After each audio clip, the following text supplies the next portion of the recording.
Since I found retrocausality and that everything happens in reverse, so the future creates my now and created my past, so that and the future is determined in the sense that it's all guiding me to one place, a self-unification, wholeness, and the one with myself. I understood, I freed my life of guilt. I freed my life of doubt. I freed my life of needing to make things happen. I freed my life of insecurity. I freed my life of needing to make anything, to make it. And I live in a perpetual sense of receiving and allowing, receiving and allowing. Why? So I understand from the retrocausal point of view. Oh my God, this is focusing weird. Probably it's going to make you pay attention. I don't know. So from the back to front viewpoint, when I go on the street now, I don't doubt that I'm on the right path. The simple fact that I feel the desire to be on the right path and to encounter the right.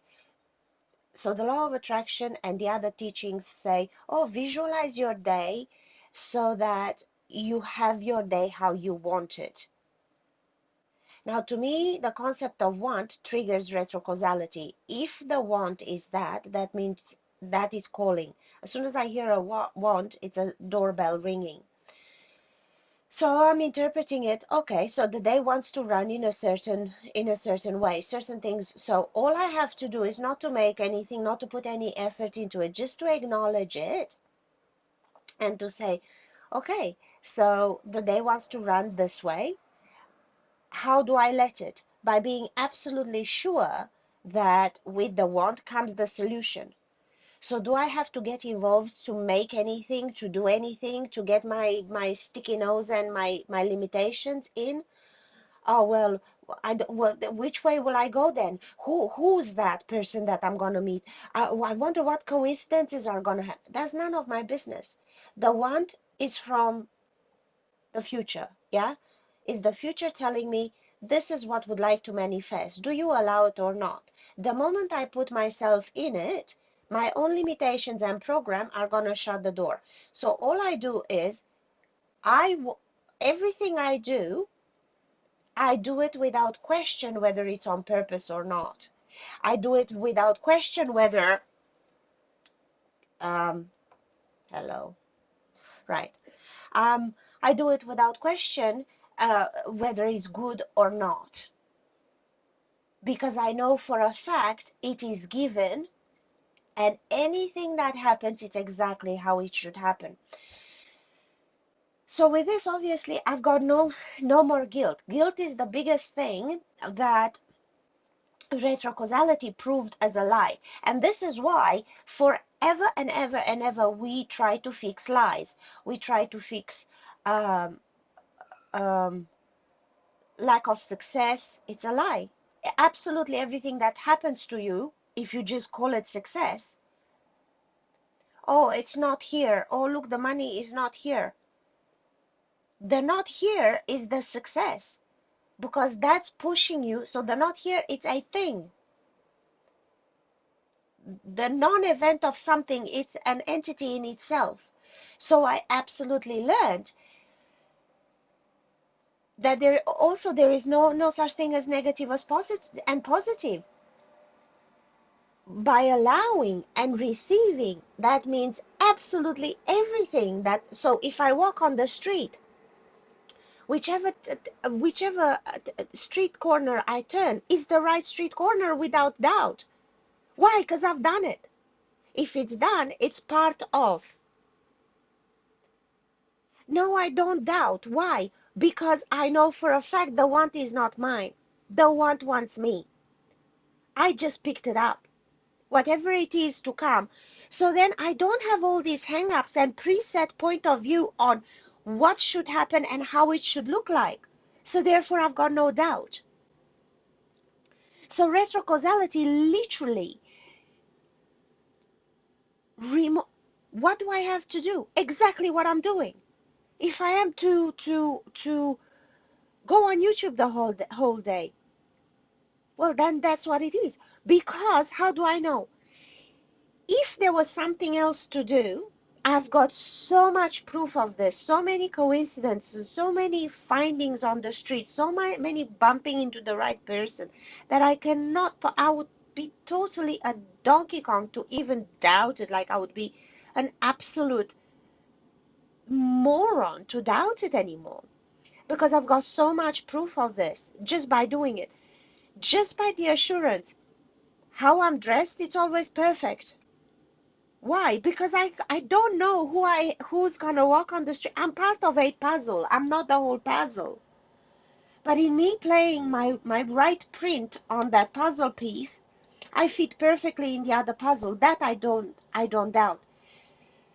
So what comes of me, what comes off from within, what my instinct and my, even if I don't run on instinct, that's perfect too. Why? Because only my higher self knows and sees clearly the end road. All I see clearly, it's my own limitations, and my own idea of what is perfect.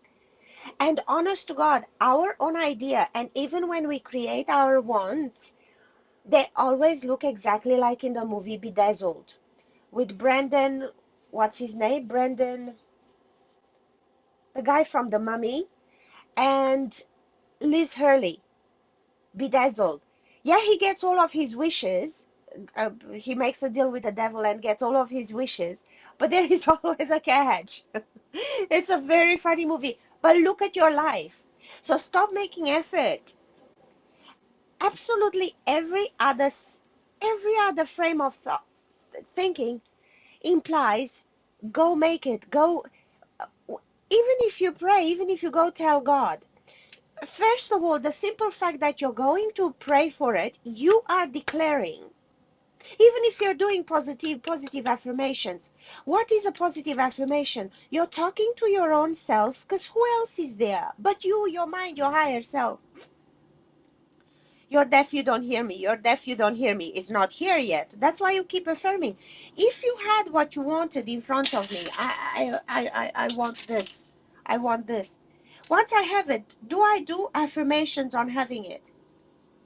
It's absurd. So absolutely every affirmation is a declaration that you don't see it. So every bit of you imposing your own positivity, it's a negative. If you want to look at it dually. And it's effort. And by the time you do all the exercises and all the tools that you probably accumulated by now, you ain't got no time to live. So what if literally just doing your life as is, it's on perfect purpose? And you only doubt it because you've got your framed, limited shape, look, and idea on how it should come and how. That's the only thing you declare something is not there. And that is called shutting the door. No, I'm not saying it. I'm not saying, because this is what you're doing. You define whatever it is that you want in your frame of mind, in your idea. So here you are. This is my idea. This is how it should look like. So I keep looking and I keep making affirmations until I see it in this form, yeah? But look what I'm doing whilst I'm focused here. Do I pay attention at everything else? And I keep declaring with absolutely everything that I do, absolutely every action that we take towards it, every effort that we make to see it in our form and definition, stops the infinity of the universe and it channels it into one. It has to come. So from the infinity of possibilities, we literally make it unidimensional. So it has to squeeze now through that asshole So that will take time. This is how you distract yourself. You literally, why? Because you are concentrated here, so you are distracted to everything else. And this is your distraction